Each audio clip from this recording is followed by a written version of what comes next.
for the President of the United States Army, and a grateful nation.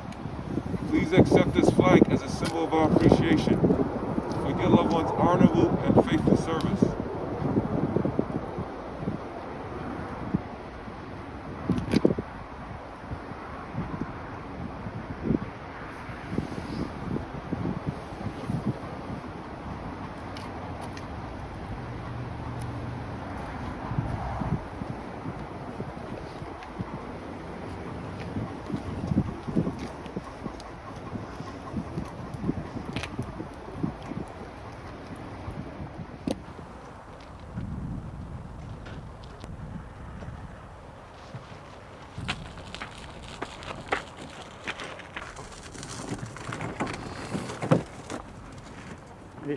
מה?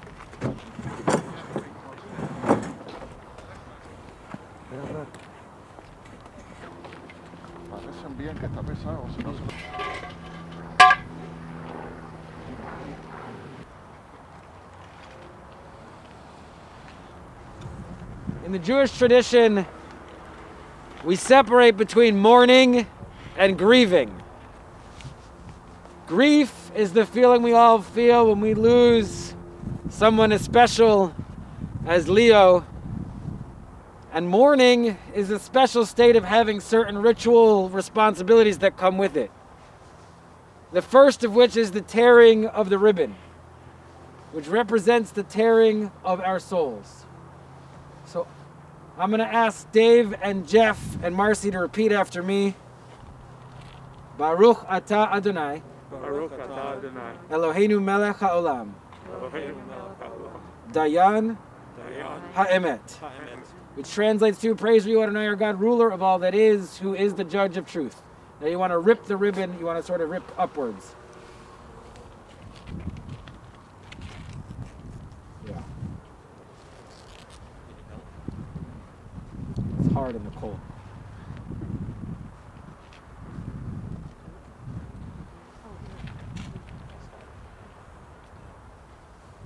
You can start it, but she should do a little herself. Mom, rip it the rest of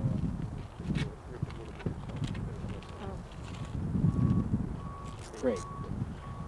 And then we say, Adonai Natan, Adonai Natan, Vadonai Lakach, Adonai Lakach, Yehi Shem, Yehi Shem, Adonai Adonai Mevorach. Mevorach. Adonai has given, Adonai has taken. Praise be the name of Adonai. Mizmor LeDavid, Adonai ro'ilo echsar bino desha yarbitzeni, amei menuchot yinachaleni, nafshi yeshovev yancheni b'maglei tzedek lema'an shemo, gam ki elech begei tzamavet lo iraraki ata imadi. Shiftecha umishantecha hema yenachamuni, ta'aruch lefanai shulchan neged tzorarai, dishanta v'shem en roshi kosi revaya, ach tov v'chesed yirdefuni, kol yemei chayai, v'shafti beveit Adonai le'orech yamim. The Lord is my shepherd, I shall not want. God makes me to lie down in green pastures. God leads me beside the still waters. God restores my soul. God guides me in straight paths for God's name's sake. Yea, though I walk through the valley of the shadow of death, I will fear no evil, for thou art with me. Thy rod and thy staff, they comfort me. Thou prepare a table before me in the presence of mine enemies. Thou hast anointed my head with oil, my cup runs over. Surely goodness and mercy shall follow me all the days of my life, and I shall dwell in the house of the Lord forever. And let us say, Amen. Amen.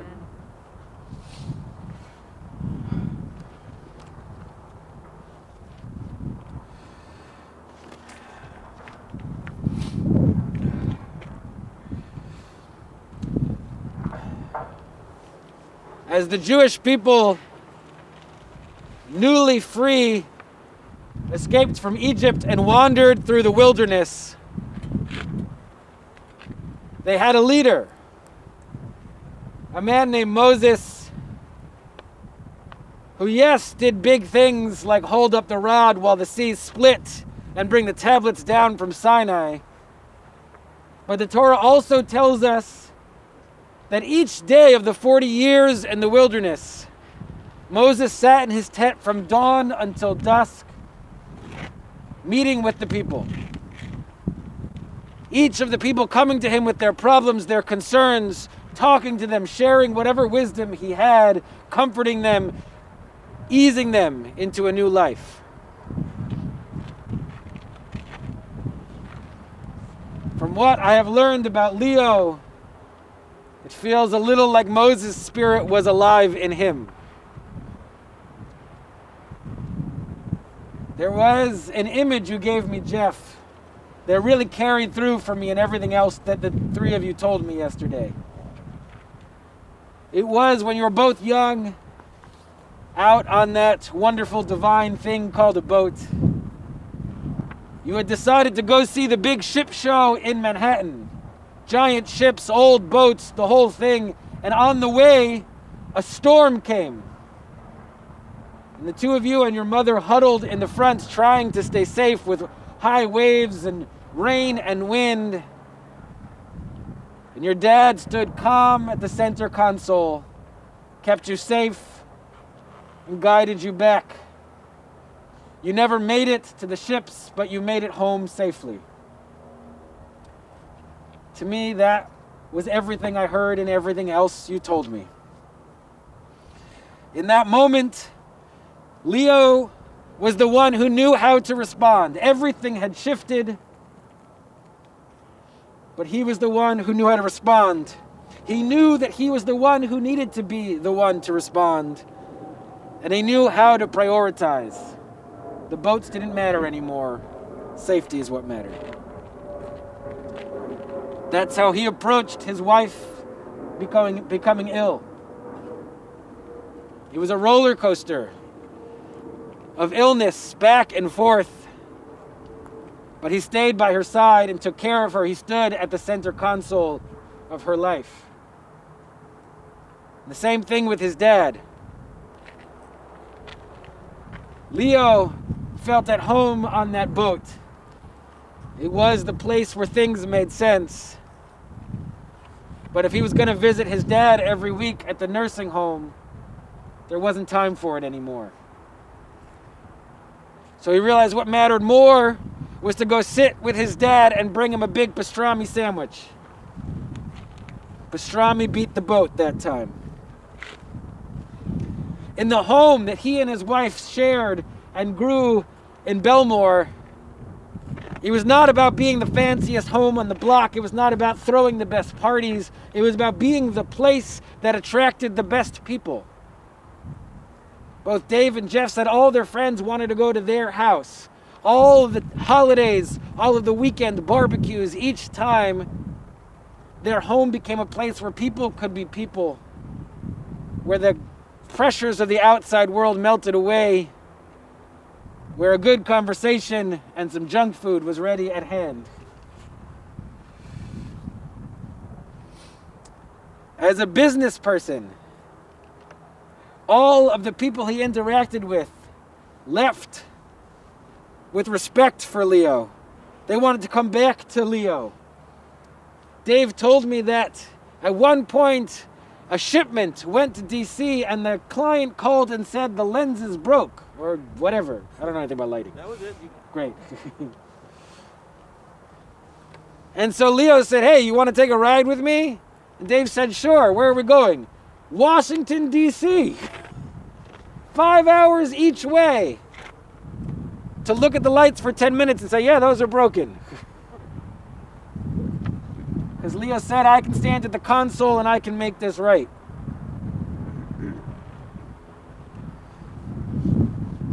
Leo and his wife were each only children, which meant their family was small. So Leo took the lead again, and with his wife, they built their own family. When they moved to their own apartment, they met their upstairs neighbors, Stan and Edra Greenberg, who became family. As new people entered their lives, they became their family. They grew their family in the way that they could. As we saw today, Leo was in the military. He saw his service as what mattered, as the way he could serve his country. And while Leo made friends easily, don't tell him you ever tried to dodge the draft. When they moved out to Belmore, again, he stepped up to the center console and helped found a synagogue. Dave and Jeff were careful to tell me that they were in a boat club, which is not a yacht club. A boat club is a series of friends who take their small boats out to whatever sandbar was present and drink until you go home. Had fun. It was the kind of place where people felt comfortable and together. And then there was Marcy. Marcy said what immediately attracted her to Leo was that he was real. He wasn't putting on airs. He wasn't trying to be someone he wasn't. It helped that he liked golf. And it seemed to me that was exactly who Leo was. He stepped up to the console again and realized what opportunity he had, what priority he had, is he could be a kid again. His sons told me that it was like having a teenager for a father again. He was so in love.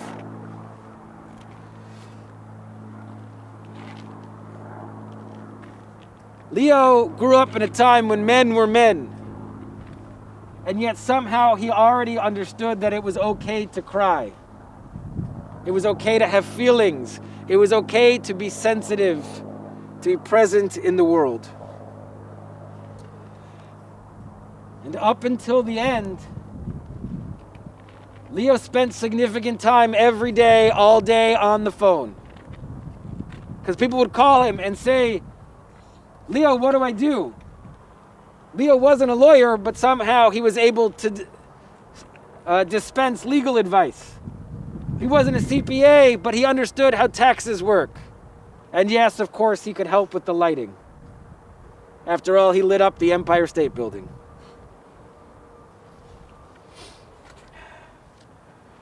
Moses had a trump card. When he didn't know what to do or what to say, Moses got to ask God directly and God would answer. Leo didn't have that. And yet somehow he found a way to be the kind of person that everyone wanted to go to. The kind of person that made his sons his best friends. The kind of person that brought pastrami sandwiches to his dad. I'd like to imagine that whatever comes next, Moses is going up to Leo and saying, how'd you do it?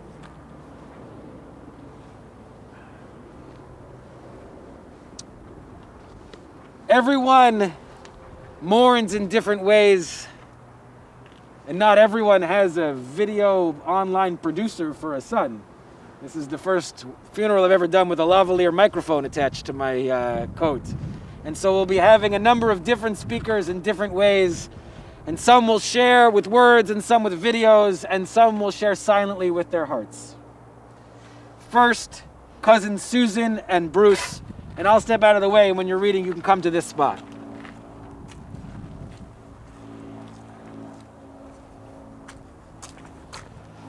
I'm giving this oration, or in Hebrew, chesped, on behalf of myself and my sister Susan Shane Kay. Our father Herman, Shane, and Leo were first cousins, as their mothers were sisters, with Herman being about 10 years older than Leo. Susan and I have known Leo our entire lives. We had an affinity with Leo for many reasons, including the fact that he resembled our dad physically and also sounded like him. Leo would tell us tales from the old days in the Bronx. Leo would talk about how he became the envy of his friends when my father returned from service after the Second World War and brought his younger cousin some model airplanes and a BB gun. Leo later reciprocated years later and got his younger cousin, me, a wonderful Nikon camera when I was going off to study in Israel. I still have that camera, but no one's sure what's happened to the BB gun. At ages 7 and 9, respectively, Susan and I were overjoyed to be invited to his wedding to Evie Kessler. Susan thought of it as a fairy tale event, believing that Leo was marrying a princess. Leo was Prince Charming, and Evie was Cinderella, who later became a fairy godmother. Susan and I danced together at the wedding reception, and the photo of us doing so has become one of the Shane's family's photographic treasures. We loved visiting Leo and Evie and the boys at Belmore, a trip which always culminated with going out on the boat. Leo and Evie were great hosts. Leo was not just family, but a friend. He was warm, loving, kind, and oh so easy to talk to and to get good advice from. We were a mutual admiration society in that we just got each other. Thank you, Leo, for being such a wonderful part of our lives. In sum, Leo was just one of the really good guys. He loved his immediate family and his wider family. He cherished his close circle of friends and colleagues. Leo loved life itself. You will remain forever in our hearts and in our minds, and also of all of the people whose lives you touched. We shared wonderful times together, and these beautiful memories will surely remain. Rest in peace, dear cousin. Thank you, Bruce. Thank you. Cousin Leonora, read by family friend Linda Bruno. Little show and tell. This is for the camera. This is from cousin Leonora, who lives in Canada. Leo has been a consistently loving presence in my life since he proposed and married my much-missed precious cousin Evie over 60 years ago. I was their flower girl, and later as a teen, their favorite flower child, dressed by Leo in his army fatigues as he supported my hippie fashion sense, much to the horror of my mother and the border guards when we drove back to Canada. Through the years, on many planned and spontaneous visits to Laurelton, Belmore, and then Florida, he was my mentor, life coach, confidant, and friend. We enjoyed walks on Jones Beach, going to community-based theater plays and concerts, eating at local restaurants or cooking at home, and simply hanging out as he shared tales of traveling adventures and the interesting people he met. Leo was a generous, warm host, a loyal, caring friend, and encouraging relative to have on one's side, especially during tough, challenging times. He had an endearing, gentle way of comforting and consoling others with his kindly warmth, humor, honesty, and integrity. As I matured, partnered, and had sons of my own, I came to appreciate his unwavering adoration, respect, and pride for David and Jeffrey. The incredible men they became and their capacity to evolve into loving partners and fathers of their own awesome sons, 4 beautiful grandsons that Leo was blessed to know. Our last visit was 3 years ago when Leo and Marcy graciously invited me and Peter to spend a few days with them in the Berkshires. I will forever be grateful for that time together, and to our mutual surprise, me 65 and Leo 80, seniors now kvetching about our aching knees. Leo was like a multi-hued thread running through my life, at times holding on tightly when I stumbled, and then loosening up when all was resolved. Aside from his love of cold glasses of milk with Twinkies, ding-dongs, or cupcakes, I will forever hear his voice saying, "I love you," at the end of every phone call. Leo, I love you too, and may David and Jeffrey, Franessa, Michelle, Andrew, Eric, Harry, and Jack know in their hearts that they were much loved and forever hold on to that gift. Thank you. Now, cousin Daryl Farber on a pre-recorded video. You gotta bear with me here. We're doing high-tech stuff here. Leo asked that I speak, and I'm honored to do so. Cousin Leo was Uncle Leo. That is how my brothers and I knew him. Leo's mother, Bella, and my grandmother, Grace, are sisters. My mother, Marlene, and Leo were like brother and sister. We always delighted in going to Uncle Leo's and Aunt Evie's, first in Laurelton, then in Belmore. It was an adventure, far and over the bridge. And then there would be Aunt Bella's coffee cake. It had cinnamon, sugar, and chocolate chips. These are the kinds of things one remembers at 10 years old.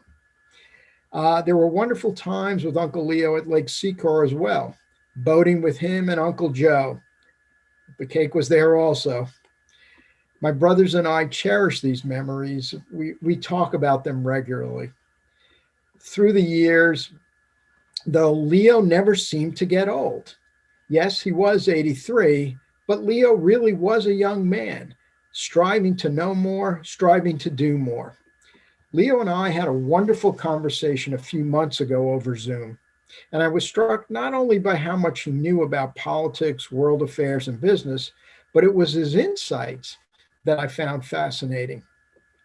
One comment he made recently was about the pandemic and that it was tragic and painful for many, but it was made much worse by blunders and poor decisions. Yet, even in the midst of tragedy, he saw a higher purpose in that it would help the nation return to normalcy. Uncle Leo, my brothers and I will miss you and always love you. Now, longtime family friend Stan Greenberg, read by Dave.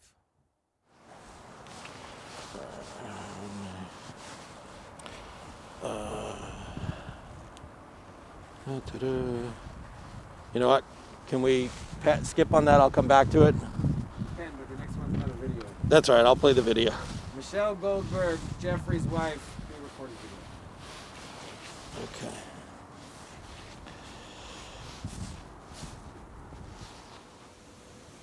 Hello. For those of you who don't know me, I am Michelle Goldberg, Jeff's wife and Leo's daughter-in-law. Leo, or Dad to me, was the most welcoming, kind, loyal, and loving person I've ever met. Very early on, he treated me with the kind of love a parent typically only shows their actual child. He relished in my accomplishments and showed genuine concern when I was upset. When Jeff would travel for work, he would often check on me and the kids. When Jeff and I moved to Seattle, Dad was super supportive and encouraging, even though it meant we'd be so far away from him. And despite the distance, he made every effort to visit us several times a year and to speak to us daily. We would often comment that we felt sadness when he and Marcy left from visiting us. We just loved their company. When our kids Harry and Jack were born, Dad and Marcy hopped on a plane and flew across the country and were there within hours after the boys were delivered. Their company during that time, just as always, was warm, helpful, and loving. Dad was the best grandpa a kid could ever ask for. And even though Harry and Jack only had him in their lives for 3 years, during that time he visited on multiple occasions and FaceTimed with them almost every day. Grandpa became a part of their daily nighttime and bath time routines. We are all devastated that our time with Dad was cut short, but I will undoubtedly keep his memory alive by talking about him, sharing memories of him, and most of all, emulating the kind of unconditional love he showed all of us. I love you, Dad. You will be missed.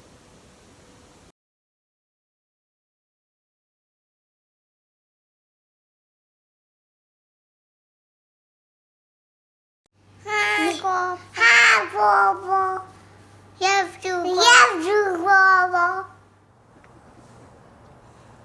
it? That's it. Yeah. Oh, great. Frenessa Goldberg, David's wife, read by Linda Bruno.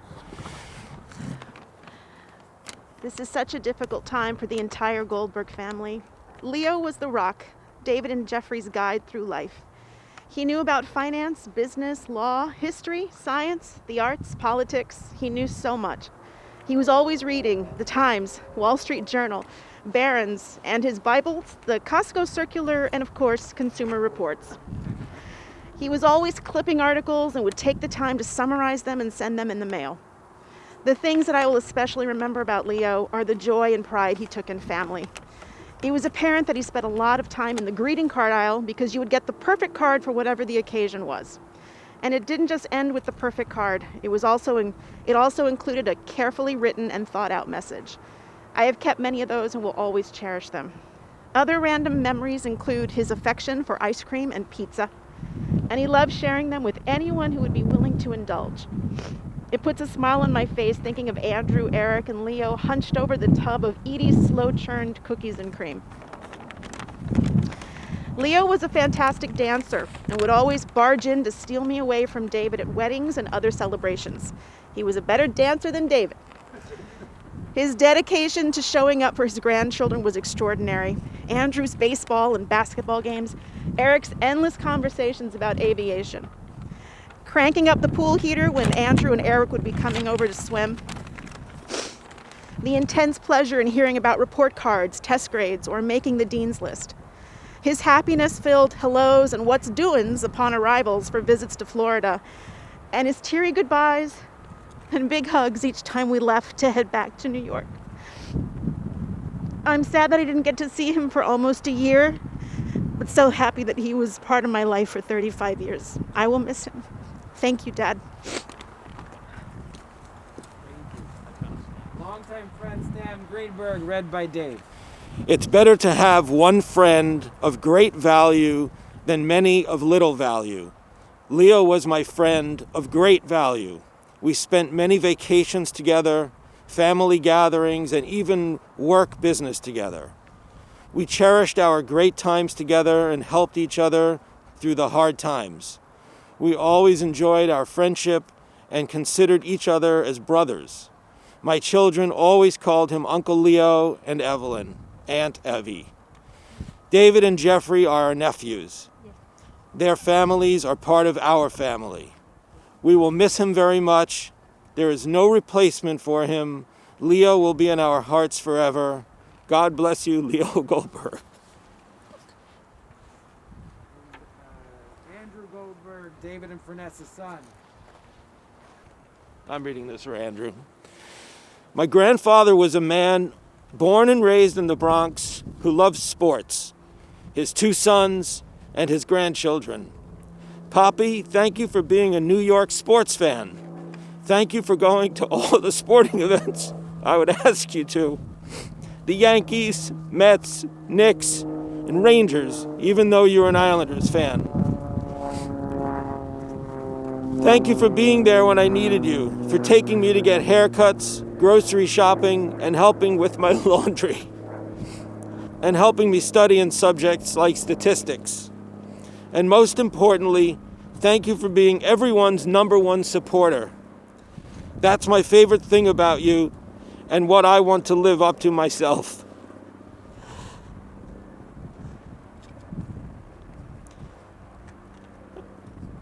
I'm very happy to be your eldest grandson and will always remember what we did together and the great times we had. Thank you, Poppy.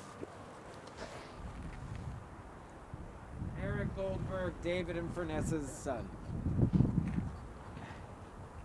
Poppy was always a very happy guy. He always had a smile on his face. He made others happy too. He knew just the perfect trick to make someone smile if they were feeling down. Poppy taught me many things. He taught me how to play golf, encouraged me to learn tennis, and how to become a better person. He was a mentor, someone I looked up to. He was so smart. When he lived in New York, he was always happy to have us come over every summer day just to have fun with us in his pool or feeding the ducks on his beach. When he moved permanently to Florida, he was such a great host for whenever we came over to visit. I loved taking rides around Hunter's Run on the golf cart with him and going out on the golf course to play some holes. I cannot express enough how much I'm going to miss you, Poppy. I always love you and always will remember you. Partner Marzi.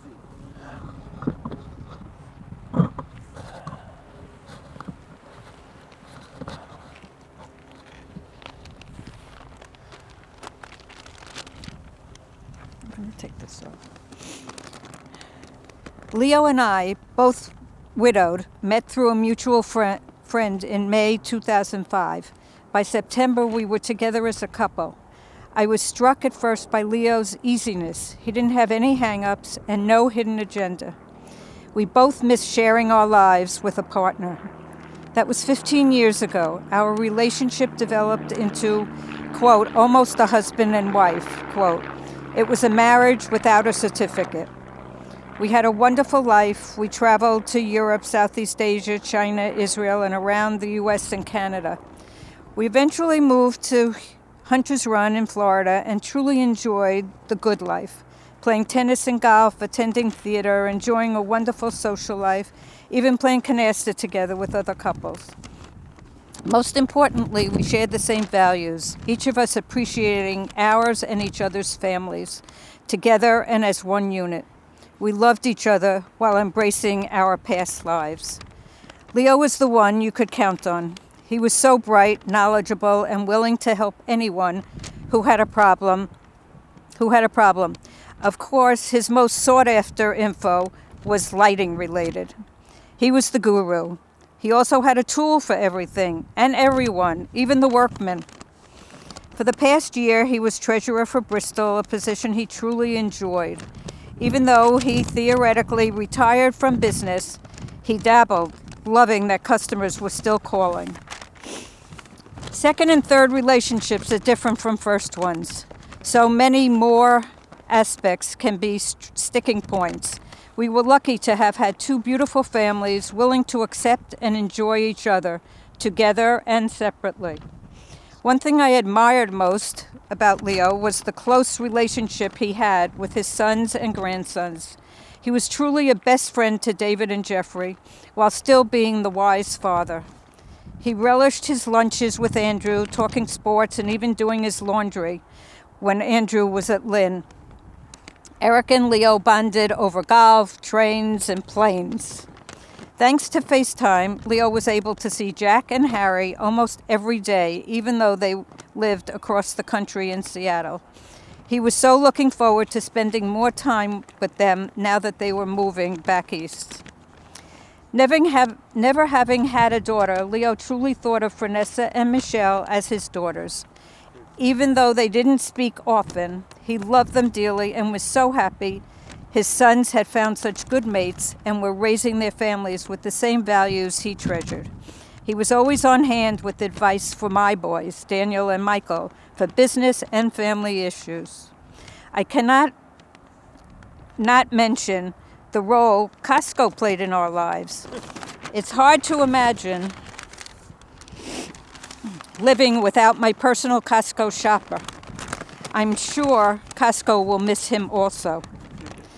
Leo has been there for me when something needed fixing, when the tires needed air, when the GPS screwed up, and most importantly, when I just needed moral support and understanding. I loved him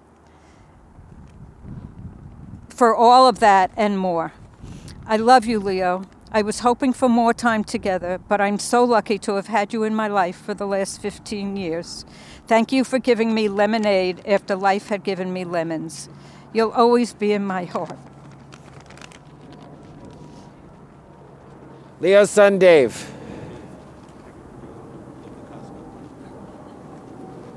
I'm going to read fast. I'm going to try to, at least. Leo Goldberg was born in the Bronx in 1937 to Bella and Joe, immigrants who fled their homes in Poland in search of safety and security. The values that they instilled in Leo became part of his DNA, which later got passed to me and Jeff. Dad was captain of the Bronx Science bowling team, sang in the choir, and then carried that along to RPI and NYU, where he later became president of the IFC in 1959. He volunteered to join the U.S. Army, something he was immensely proud of. And although he wished he could become a pilot, corrective lenses weren't accepted in those days. Dad had incredible friends through the years, some of whom are here today. Many of those friendships date back to his early childhood. Like Pete and Bob. Some of my favorite memories are when the Bronx friends would come over for parties. Fun times, And that also includes our adopted Aunt Edra and Uncle Stan and their children, who became the first cousins we never had. Dad was the consummate gentleman, honest, professional, trustworthy, and passionate about so much. He was so smart, both in a scholarly way as well as street smarts. He seemed to know everything, and if his knowledge was less than par, he'd make it his business to read and self-educate himself. When I was growing up, he quickly realized I had an interest in all things mechanical. He taught me how to change the oil, spark plugs, and air filter, and perform general repairs on our cars. We owned an oil catch pan, wheel ramps, jacks, air compressors, every tool imaginable, sometime in duplicate and triplicate. Going to the hardware store with my dad was similar to other parents taking their kids to a toy store. And we always left with something we didn't need. We were fortunate to live on the water. He taught me how to boat at a very early age. He'd make sure to be home early for dinner so that we'd go out on the boat, fishing, water skiing, more often than not just rides to see the sunset. After passing the Power Squadron boating safety course, he let me take out our boat alone. I was 13. I still remember that day as if it was yesterday. Me, 13, heading down the canal towards the open bay, myself. The neighbors looking at me going, "Is that Leo's kid on the boat?" He trusted me, but he knew that I had learned from the best and that I was capable even in an emergency. My friends were his friends. I still have vivid memories of him attending my bachelor party, thanks to Jeff. There's part of my brain that's still scarred from the stuff that I saw with my dad. There's only about 15 or 16 people, including John, who's across from me, who will probably have that same scar for the rest of their lives. He was my mentor, my life coach, my business advisor. He supported my difficult decision to leave a stable job with a prominent company and start my own business. He provided me the guidance. Despite knowing anything about that industry, he would analyze my financials, encourage me to take chances, and would even introduce me to his associates, which sometimes turned into business opportunities. That was a nice plus.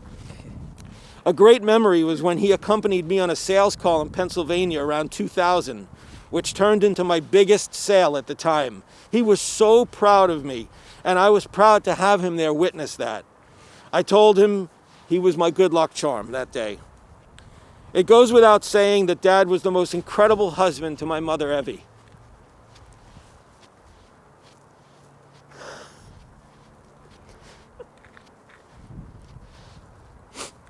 As many of you know, my mom became sick in her 30s, and for the rest of her life, until the young age of 62, she rode the cancer coaster. But he was her passenger on that ride. Despite running several successful businesses over those 30 years, he was always there for Mom, even in the darkest times. He was a caretaker. He looked after my maternal grandparents, Annie and Harry, who are buried right here next to Mom. He cared for his ailing mother, who passed away in 1974. And, as the rabbi mentioned earlier, when my grandfather had a debilitating stroke in the 80s, leaving him without speech and paralyzed on one side, Dad made it his business to visit him in Riverdale just about every Sunday, a drive that was nearly an hour in each direction. But he wouldn't just visit Grandpa. He would treat him to a thorough shave and that tasty hot pastrami on rye, which drove the nursing staff crazy. He did this for 11 years. He wound up selling our last boat because he didn't get to use it as much as he would have liked. But not once did I ever hear Dad complain or say that it was a sacrifice. To him, it was not. When Andrew was born in 2000, Dad was over the moon. His first grandchild had been born. Oh, if you could see the look on his face. When Mom passed 2 years later, Dad stepped up and left work each day at noon to drive Andrew home from preschool until the babysitter arrived, and then would return to work to finish his day. That's just the kind of person he was, the kind of grandfather he was. Selfless. Years later, when Eric was born, it was the same way. Dad was the one who bought the kids their bikes, not just the first scooter or the tricycle, but the first bike, the mountain bikes. He came to their basketball games, Little League games, and was by far the loudest cheerleader in the crowd. Down in Florida, Dad was the one who introduced them to golf, tennis, bowling, and fishing. One of the recent highlights in his life was when Andrew chose to attend Lynn University in Boca, which was just 20 minutes away. They enjoyed breakfast and lunch dates on some weekends and watching ball games together. It took Fernessa and me almost the entire freshman year of college to realize that those frequent visits when Andrew was supposedly doing his laundry while watching the ball game, it was actually Dad doing Andrew's laundry. I don't even know if Dad did his own laundry. You're right, he didn't. One of those added benefits of Andrew being at Lynn was that it gave us an excuse to have more frequent visits than we did in prior years. 15 years ago, when Marcy came into Dad's life, she came into our life as well. When we met Marcy, we knew that she and Dad were a perfect match. Nobody can replace your mother, but Marcy certainly came close. Together, they traveled, loved to dine, dance, attend Broadway shows, golf, and just enjoy life and each other. She kept him active and social. She kept him young. Her friends became his friends. Her brother Hilly called him Uncle Leo. There were times where Dad was under the weather, and many of us know he wasn't the easiest patient to care for, yet Marcy always stuck by his side and was his true partner. Dad, I will always be thinking of you, and I know that there will now be one more angel looking after me, Fernessa, Andrew, Eric, Jeff, Michelle, Jack, and Harry. Say hi to Mom and tell her we love her and still think about her every single day, as we will you. I love you, Dad. Thank you. And Jeff, Leo's other son.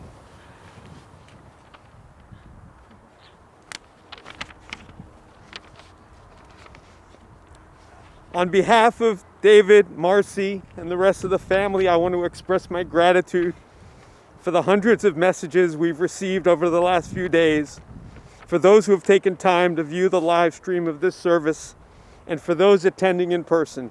The outpouring of support has been humbling to us and a testament to how my dad favorably impacted the lives of so many people over a long period of time.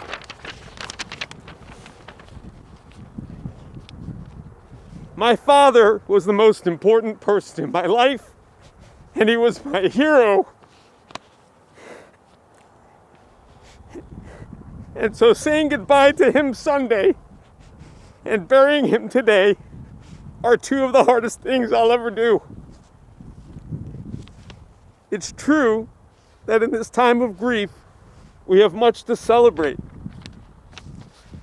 But to be honest, today my heart is completely broken. As you know, or have at least heard today, my dad was a truly wonderful person who was respected and loved by so many, both professionally and personally. As a student and a member of the U.S. Army, he had a strong work ethic, high standards, impeccable character, and a love of country. As a friend and work colleague, he was engaging, reliable, trustworthy, honest, and always willing and able to lend a helping hand or to offer his good judgment. As a father-in-law to Michelle and Fernessa, he was welcoming, he took interest, and he treated them like his own children, with unconditional support and guidance.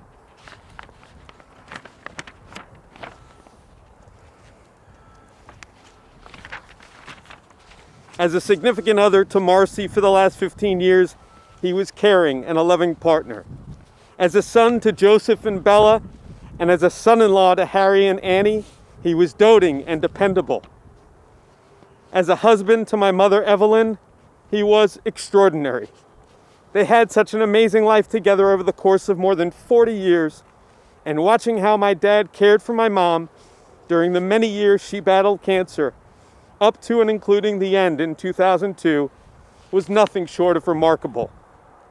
As a grandfather to Andrew, Eric, Harry, and Jack, my dad was perfection. He was overjoyed when each of them was born, and he was their number one fan. And as a father to David and me, he was wise, kind, decent, smart, encouraging, and so much more. Dad was our protector, our teacher, our mentor, our coach, our advisor, and as you've heard, our best friend.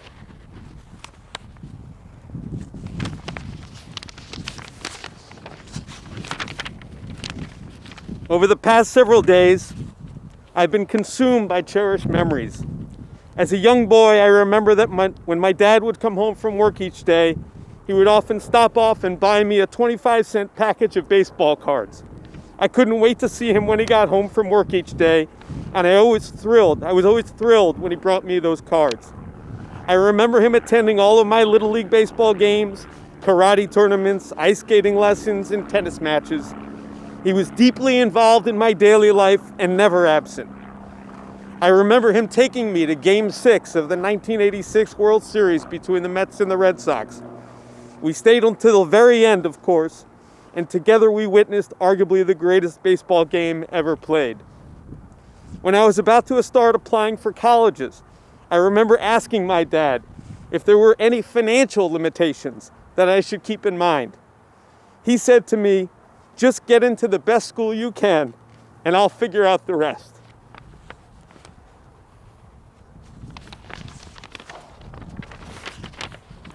I remember how happy he was when he visited me at Lehigh University and how interested he was in my legal studies at NYU. He became well-liked and respected by my college, fraternity brothers, and law school friends, some of whom are here today. And he greatly enjoyed spending time with them, both while I was in school and for decades after. I remember how thrilled he was in 2003 when I landed my dream job as a federal prosecutor. Dad instilled in me a tremendous sense of right and wrong and justice. He stressed the importance of public service.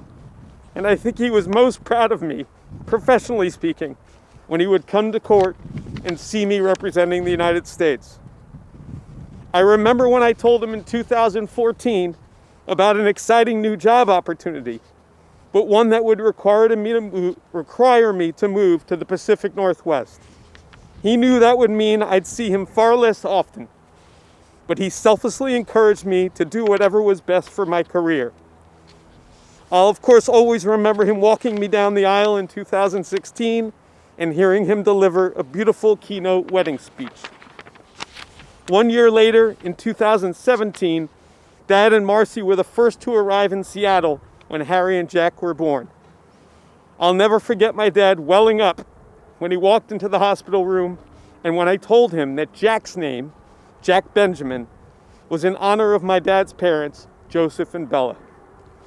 Later that same day, while my dad was cradling one of my boys, I asked my dad what he wanted Harry and Jack to be like when they grow up. He paused for just a second and said, "I want them to grow up to be like their father."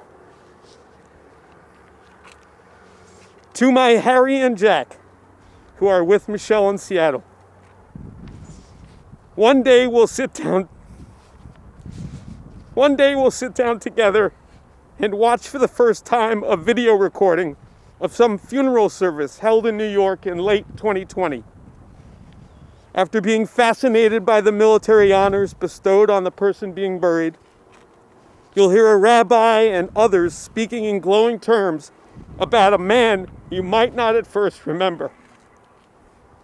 My prayer for you is that you'll quickly realize that the speakers are talking about that special person you knew years before when you were toddlers and that you called Grandpa, and that memories of him will come rushing back to you.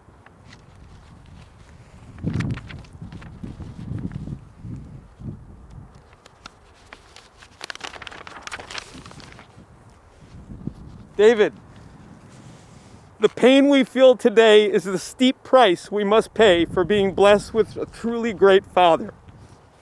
This past week has been tremendously difficult, but going through it with you by my side has reminded me of our special bond.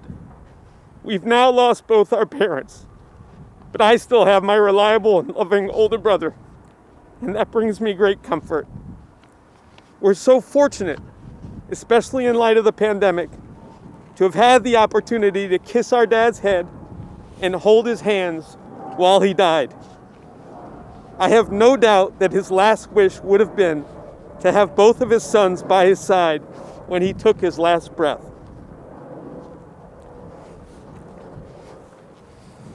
Mom, I think about you every day, and I'm sorry you never got to meet my beautiful wife and sons.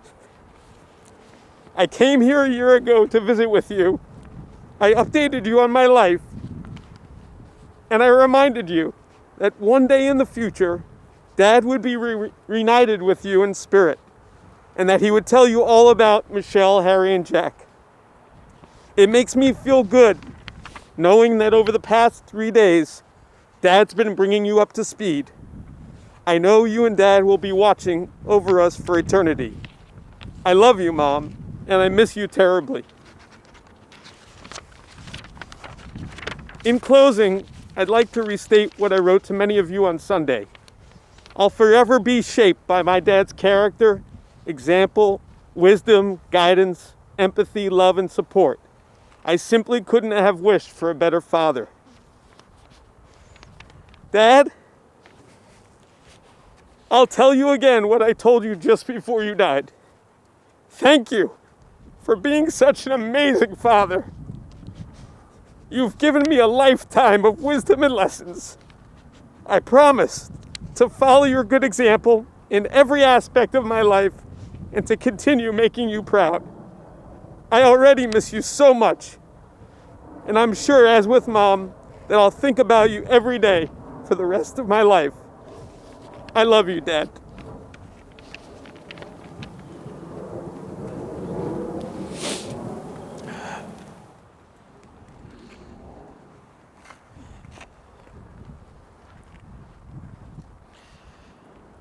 Everyone finds life to be difficult. It is hard work. It is hard to maintain. Occasionally, though, there is someone who is able to see the lie in that truth. That while life is difficult and hard work, that is irrelevant. If you open your eyes, you can see what really matters.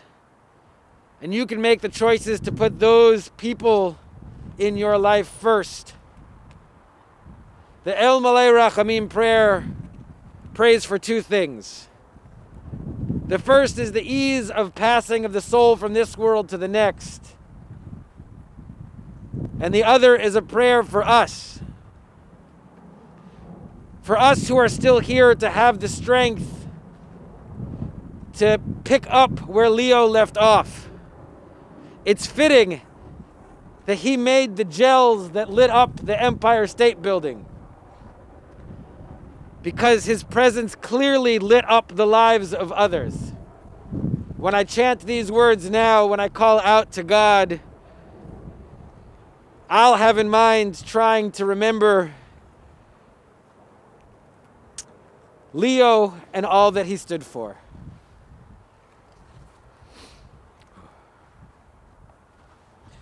El Malay Rachamim Shochen Bamromim Amitze Menucha Nechona Tachal Kanfei HaShechina B'malo Kedoshim U'Tohorim U'Zorakia Mazirim Et Nishmat Aryeh Ben Yosef Shehalach Le'olamo Began Eidei Menuchato Ana Bala Rachamim Astereo B'Seter Kenefecha Le'olamim Utzor B'Tzor Chaim Et Nishmato Adai Nachlato V'yanuach Mishalom Amishkavo V'nomar Amen.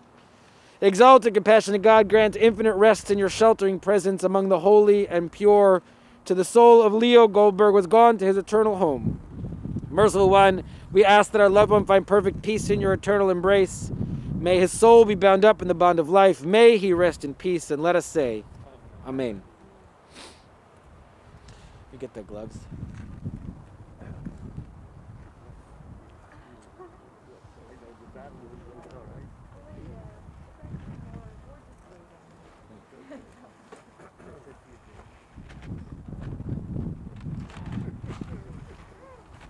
Just about the worst sound in the world is the sound of the dirt hitting the coffin.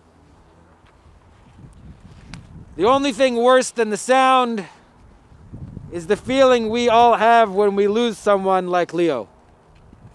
So in a moment, first our mourners, and then anyone else who chooses to do so will have the chance to first come and put some gloves on and to pick up a shovel. When we pick up the shovel, we do it not to fill in a hole, but to honor a loved one. So we change the way we do things. First, we hold the shovel upside down.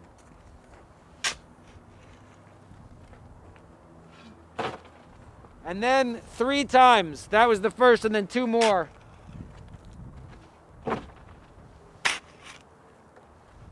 We add dirt to the grave. And finally, we put the shovel back down rather than pass it to the next person, to allow each person the choice, the chance to make it their decision to come up. So I'll ask first Dave, Jeff, and Marcy to come forward, and after that we can form 2 or actually even 3 lines if you could go around to the back.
Now form 2 lines, 1 at either pile, and if someone wants to bring a shovel around back, they can go around to the back side too.